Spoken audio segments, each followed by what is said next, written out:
Bonjour à tous et bienvenue dans notre monde. Aujourd'hui, on va parler d'un sujet d'actualité, les émeutes qui secouent l'Irlande du Nord depuis le 29 mars 2021.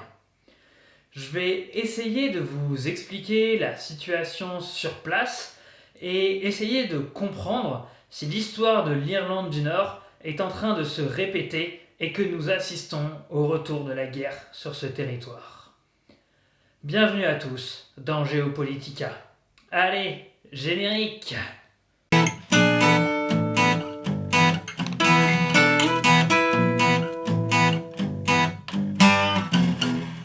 Géopolitica.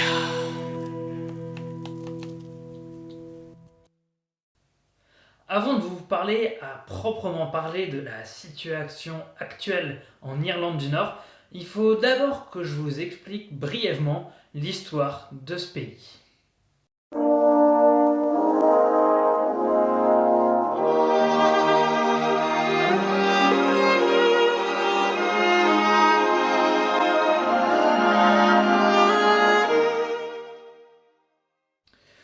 Pour ça, je vais directement commencer en 1919 et la guerre d'indépendance irlandaise qui débute avec la création de l'armée républicaine irlandaise, aussi appelée IRA, par les nationalistes catholiques radicaux du Sinn Féin dans le but d'obtenir l'indépendance de l'Irlande vis-à-vis de l'Angleterre. Les négociations entre le gouvernement britannique et les Irlandais aboutissent à un traité en décembre 1921. Celui-ci partage l'île d'Irlande en deux entités politiques ayant chacun ses propres institutions. Tout d'abord, il y a l'Irlande du Nord, qui est constituée de 6 comtés de l'Ulster, qui est majoritairement peuplée de protestants, et l'Irlande du Sud, aussi appelée République d'Irlande, formée des 26 autres comtés, en majorité catholiques. Si vous souhaitez plus d'informations sur la guerre d'indépendance de l'Irlande, je ne peux que fortement vous recommander de regarder la vidéo de Nota Bene, dont je vous mets bien évidemment le lien en description. Elle est super récente, elle est sortie la semaine dernière. À la suite de ce partage de l'île, le parti unioniste d'Ulster a largement remporté les élections législatives de 1921 en Irlande du Nord et a ainsi été porté au pouvoir par la majorité protestante de la population. Cette victoire va permettre aux unionistes d'obtenir le maintien de l'Irlande du Nord dans le Royaume-Uni avec un statut tout de même d'autonomie politique. Le parti unioniste va dominer continuellement la région jusqu'en 1972. En fait, un peu avant, déjà à la fin des années 60, les premiers mouvements de contestation d'ampleur de la communauté catholique commencent à naître. En effet, ceux-ci demandent l'égalité des droits et la fin de la discrimination instaurée par la majorité protestante unioniste. Donc quand même, l'administration de l'Irlande du Nord, elle fut quand même pas mal déstabilisée par les violences et les affrontements qui vont commencer entre les catholiques et protestants, et notamment à Derry, ou Londonderry, lors du Bloody Sunday, le 30 janvier 1972, où en fait des commandos de parachutistes britanniques tirent sur les manifestants catholiques non armés et pacifiques, faisant près de 14 morts. Face à ces événements, les insurgés irlandais s'arment et commencent à défendre leur quartier avant de passer à l'offensive. Et notamment grâce à l'organisation IRA qui va se réorganiser et permettre la défense de sa communauté. Une nouvelle notion rentre alors dans l'adéquation du conflit, la réunification des deux Irlandes. Les catholiques en firent un leitmotiv, tandis que les protestants percevaient une Irlande unifiée comme une menace, et notamment sur le plan religieux. Dans le même temps, des milices paramilitaires pro-protestantes se formèrent pour défendre les intérêts du peuple protestant. Donc ces forces s'appellent l'Ulster Volunteer Force, le Loyalist Volunteer Force ou encore l'Ulster Defense Association. Et ils prirent pour cible majoritairement des membres de l'IRA, du Sinn Féin, qui est l'allié politique de l'IRA, et les civils de la communauté catholique. Cette guerre entre catholiques et protestants va durer jusqu'en 1998 avec l'accord du Vendredi Saint, aussi appelé accord de Belfast. Et cet accord entre les partis de l'Irlande du Nord, le gouvernement britannique et la République d'Irlande prévoyait la mise en place d'un système de gouvernement local et le partage du pouvoir entre les unionistes et les nationalistes. Le nombre de morts exact de cette guerre varie beaucoup selon les sources, mais quand même, globalement, le chiffre tourne autour de 3500 morts en près de 30 ans de conflit. Après avoir vu l'histoire de l'Irlande du Nord, parlons du contexte actuel et de leurs conséquences sur les émeutes en cours.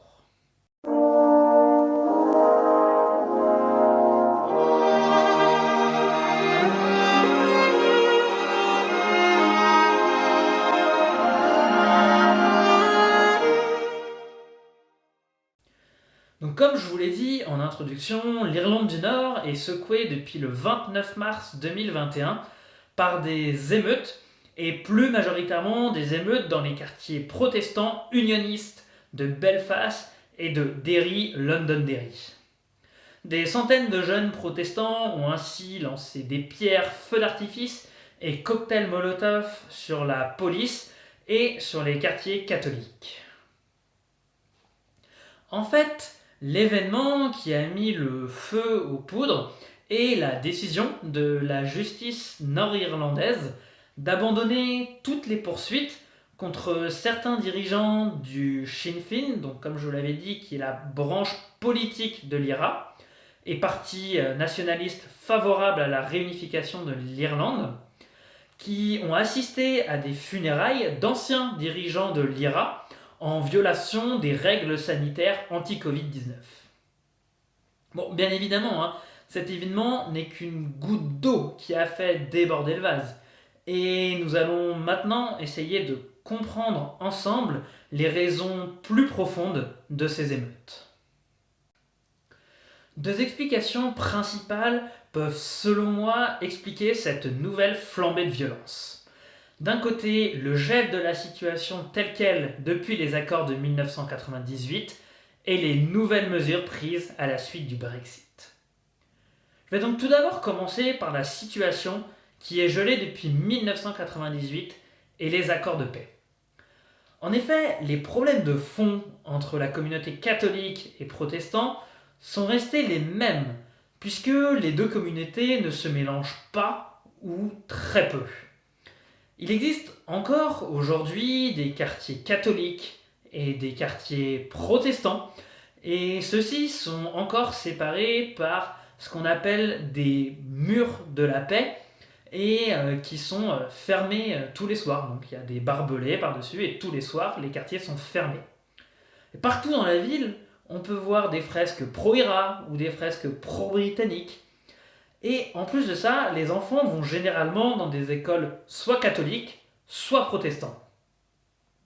J'ai moi-même pu le voir de mes propres yeux, puisque je suis allé en Irlande du Nord en 2008. Oui, bon, ça va, je sais ce que vous allez dire sur cette photo, j'ai compris. Non, je ne bois pas de la Guinness en Irlande. Je dois vous dire un truc, j'en ai honte, mais j'aime pas la Guinness, voilà. Qu'est-ce que vous voulez que je vous dise, moi? On peut pas être parfait, voilà, c'est comme ça, c'est tout.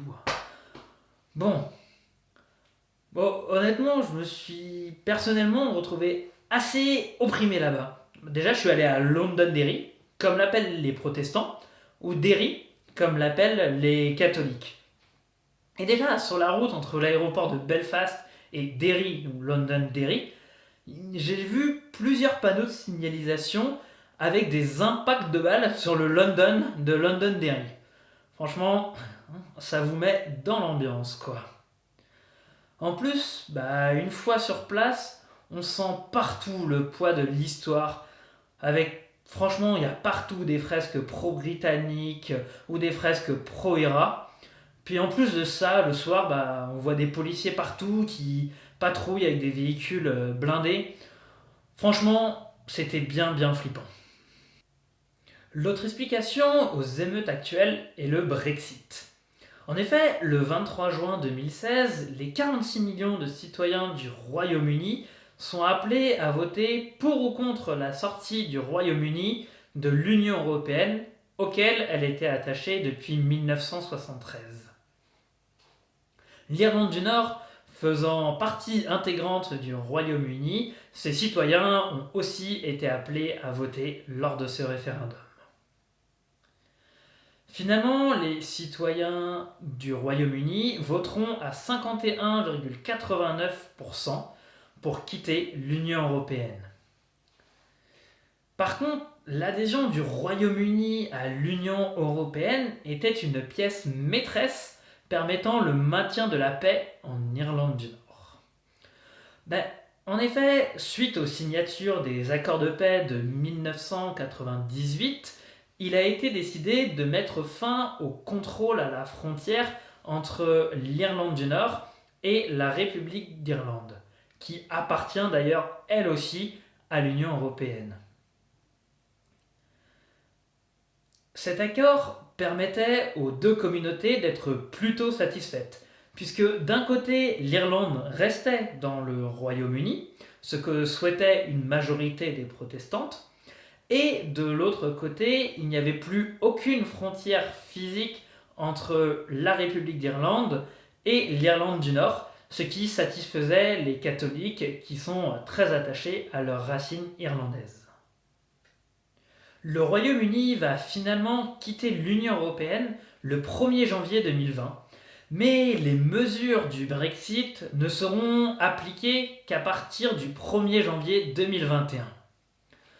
Or, pour ne pas réanimer les tensions, le gouvernement britannique a décidé de ne pas fermer physiquement la frontière terrestre entre la République d'Irlande et l'Irlande du Nord. Cette décision va amener une autre interrogation. Si on ne contrôle pas les marchandises entre l'Irlande du Nord et la République d'Irlande, comment être sûr que celle-ci respecte bien les normes européennes lorsqu'elle rentre en République d'Irlande? Afin de répondre à ce problème, le gouvernement britannique a dû décider de créer une sorte de frontière entre la mer d'Irlande et le reste du Royaume-Uni. Ainsi, tous les produits en provenance de Grande-Bretagne vers l'Irlande du Nord doivent respecter un certain nombre de normes de l'Union européenne et sont inspectés à leur arrivée aux ports et aéroports nord-irlandais. Cette situation est totalement inacceptable pour les unionistes, puisque pour ceux-ci, cela marginalise l'Irlande du Nord au sein du Royaume-Uni et pousse à une augmentation du commerce avec la République d'Irlande. En effet, les unionistes ont très peur qu'une marginalisation de l'Irlande du Nord pousse à terme à un rattachement de celle-ci à la République d'Irlande, ce qui est inenvisageable pour ceux-ci. À la suite de ces émeutes et au vu du passé de la région, une question est sur toutes les lèvres. Ces affrontements peuvent-ils se transformer une nouvelle fois en guerre civile? À partir de maintenant, je vais plutôt vous donner mon opinion au vu de la situation. Même si j'essaye d'avoir les sources les plus fiables et neutres possibles, mais bon, je préfère vous prévenir quand même. Donc selon moi, un conflit tel que celui qui a fait rage dans les années 70 et 90 avec l'IRA et les paramilitaires unionistes me semble vraiment peu probable. Alors en effet, quand même, il faut savoir qu'à l'époque, les groupes militaires qui faisaient la guerre était quand même largement soutenu, bien qu'officieusement, d'une part par le gouvernement de la République d'Irlande et d'autre part par le gouvernement britannique. Or, aujourd'hui, les deux nations vivent en paix et elles ne souhaitent pas du tout une reprise des hostilités. D'ailleurs, à la suite des émeutes en cours, les deux pays ont appelé à un arrêt immédiat des violences. En revanche, on peut plus facilement imaginer des conflits spontanés des populations sous forme d'émeutes, comme c'est le cas actuellement. Donc un peu moins structuré et un peu plus spontané. Bon, malheureusement, on ne sait pas combien de temps les émeutes en cours vont durer. Mais bon, il y a fort à parier que celles-ci vont s'arrêter d'ici quelques jours. Mais toujours selon moi, je pense que ces épisodes de violence vont redevenir de plus en plus réguliers, alimentant ainsi la haine entre les communautés et un sentiment d'insécurité constant dans la population nord-irlandaise. Comme je vous l'ai dit précédemment, les problèmes entre communautés ne vont pas se résoudre, pour moi, si les populations ne se mélangent pas et donc ne se connaissent pas.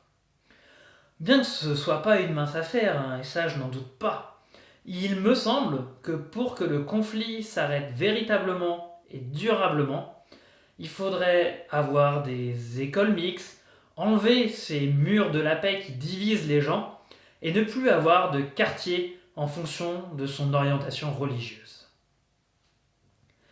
Merci à tous d'avoir regardé cette vidéo, j'espère avoir réussi à vous faire comprendre les enjeux des émeutes actuelles, en espérant bien évidemment que tout revienne au calme au plus vite et qu'on en finisse définitivement avec ces conflits en Irlande. Si vous avez aimé ma vidéo, n'hésitez pas à vous abonner à ma chaîne, à mettre un pouce bleu et à laisser des commentaires. C'est gratuit pour vous et c'est bon pour mon référencement. Allez, merci à tous. Ciao!